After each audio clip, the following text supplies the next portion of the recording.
2 நபருக்கு பெரிய ஒரு சேலஞ்ச். ஒருவர் வயசானவர், இன்னொருவர் வாலிபன். வாலிபன் ஒரு சேலஞ்ச் பண்றான் வயசானவர் இடத்துல. ஃபாதர், உங்களை குறித்து ஒரு பெரிய வீர தீரிய செயலெல்லாம் நாங்கள் கேள்விப்பட்டிருக்கோம். இப்போ நான் ஒரு சேலஞ்ச் பண்றேன். நீங்களும் ஒரு கோடாரி எடுத்துக்கொள்ளுங்க.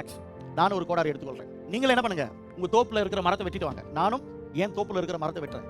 யார் அதிகமான மரத்தை வெட்டுறாங்களோ அவங்களுக்கு தோப்பை கொடுத்துடணும். இதுக்கு நீங்க ரெடியா? ஃபாதர் சிரிச்சுட்டு இவனுக்குள்ள இருக்கிற பெருமையை பார்த்துட்டு, சரி ஒருவேளை நம்ம ஜெயிச்சிட்டோம்னா அவங்ககிட்ட அது போல செய்யறது வேணாம், இருந்தாலும் இவனுக்கு ஒரு பாடத்தை கற்றுக் கொடுக்கலான்ட்டு இவர் வந்து அந்த போட்டிக்கு வந்து ஓகேன்னு எடுத்துக்கிறார். எடுத்துக்கிட்டு என்ன நடக்குது, இப்பொழுது இவன் போயிட்டு வெட்டுறான் மரங்களை. ஃபாதர் வந்து ஒரு 1/2 மணி நேரம் வெட்டுறாரு, பிறகு ஓய்ந்து உட்கார்றாரு. பிறகு ஒரு 1/2 மணி நேரம் மரத்தை வெட்டுறாரு, ஓய்ந்து உட்கார்றாரு. ஆனால் இது வாலிபன் அதை செய்யல, தன் வீரத்தினால விட்டுட்டே வரான். சாயங்காலம் வந்து அந்த வில்லேஜில் இருக்கிற ஆட்கள் எல்லாம் வந்து பார்க்கும்போது தெரியுதான், ஃபாதர் வெட்டிக்கிறது 10 கணக்கில் நிற்குதான்.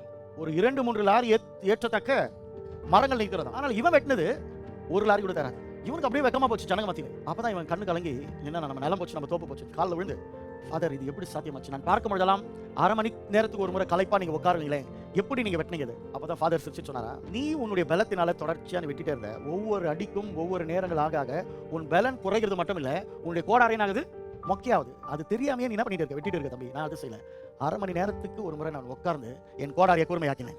ஹல்லேலூயா. ஒரு மரத்தை நான் ஒரு 5 மரத்தை வெட்டனா நான் என்ன பண்றேன், என் கோடாரியை நான் கூர்மையாக்கி 1/2 மணி நேரம் உட்கார்ந்து கூர்மையாக்கி வெட்டினதுனால தான் சுலபமாக என்னால் வெட்ட முடிந்தது. உபவாச குடும்பம் நம்முடைய கோடாரியை கூர்மையாக்குறதான ஒரு இடம். நம்முடைய முயற்சினால செஞ்சோம், நம்முடைய எல்லா பிரயாசத்தினால செஞ்சோம், முடியல, தேவ சமூகத்தில் விழுகிறோம்.